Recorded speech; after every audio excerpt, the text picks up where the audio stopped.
सभी का एक बार फिर अपने YouTube चैनल सिट टाइम में आशा करता हूँ आप सब अच्छे होंगे। आज हम देखेंगे 4 नवंबर 2022 को बैंक निफ्टी कहाँ कारोबार कर सकता है और क्या उसके सपोर्ट एंड रेजिस्टेंस हो सकते हैं।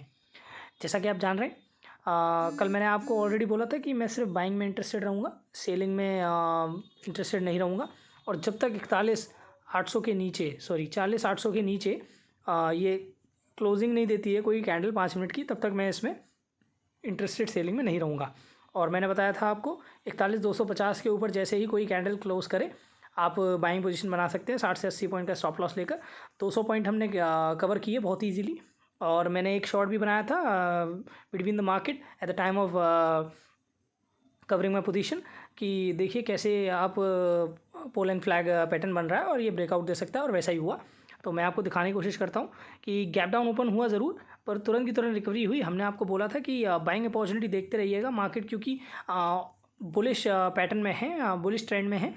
मार्केट नीचे की तरफ क्लोजिंग नहीं दे रहा है और निकल भी नहीं रहा है।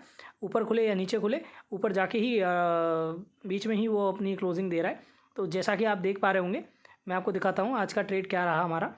आज का ट्रेड हमारा एग्जीक्यूट हुआ इस कैंडल पर, और हमारा स्टॉप लॉस था करीब 41,180 का, पर ये स्टॉप लॉस कभी लगा नहीं। और अगर ट्रेल करते करते आप जाते तो पोल एंड फ्लैग पैटर्न पर 450 तक गया, 41,450, तो 200 पॉइंट हमें इजीली मिले। और ट्रेलिंग स्टॉप लॉस भी अगर हिट हुआ होगा तो आपको 80 से 90 पॉइंट मिल गए होंगे, मतलब 1:1 का टारगेट आपका इजीली अचीवेबल हो गया होगा। चलिए अब जानते हैं कि कल क्या कर सकता है।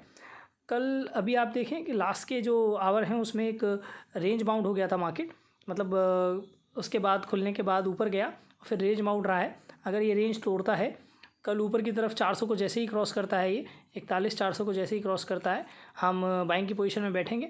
वही 60 से 80 पॉइंट का स्टॉप लॉस लेके 1:1 और ऊपर की तरफ ट्रेल करते जाएंगे। अगर निकलता है तो 41,800 के टारगेट हमें इजीली देखने को मिल सकते हैं। छोटे छोटे रेजिस्टेंस जरूर हैं कि 41,500 पे, 41,600 पे, ये छोटे छोटे रेजिस्टेंस हैं, पर लॉन्ग टर्म में मार्केट बुलिश दिख रहा है तो वो देखिएगा। और नीचे की तरफ आज ये जैसे ये रेंज है इसको ब्रेकआउट नीचे की तरफ करता है और 5 मिनट की कैंडल क्लोज करता है। यहाँ पर हम क्लोजिंग की वेट करेंगे कैंडल का, और ऊपर की तरफ जैसे ही 400 टच करेगा हम बाइंग की पोजीशन में बैठ सकते हैं।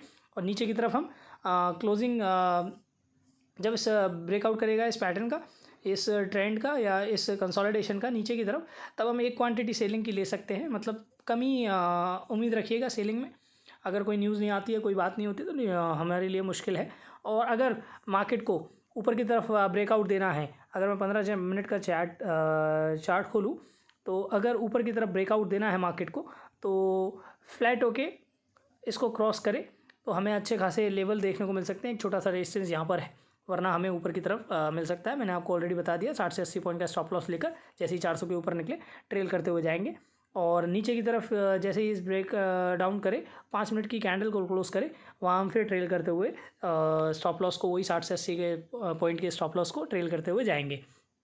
अब समझिएगा एक बात कि ये तो हो गई हमारी एनालिसिस इस बात में जब फ्लैट होता है। अगर गैप अप होता है, अगर 400 के ऊपर खुलता है तो 400 का सपोर्ट ले ऐसा, और गैप डाउन होता है तो यहाँ रेजिस्टेंस बनाना चाहिए थोड़ा सा, मतलब यहाँ पर रजिस्ट करके और फिर नीचे जाता है तो हम बैठेंगे। और कुछ भी होता है तो टेलीग्राम चैनल पे मैं आपको अपडेट कर दूँगा मुझे जैसा लगेगा। और ऐसे ही जुड़े रहिए और सब्सक्राइब कर लीजिए, शेयर कीजिए अपने दोस्तों के साथ, जिससे कि उनको भी एनालिसिस का बेनिफिट मिल पाए और वो अपनी ट्रेडिंग में कुछ सुधार कर पाएँ। और कोई भी एडवाइस हो, कमेंट हो, प्लीज़ बताइएगा हमें, कमेंट कीजिएगा, मैं रिप्लाई ज़रूर करूँगा। और बहुत बहुत शुक्रिया आपका, ऐसे ही जुड़े रहिए। धन्यवाद।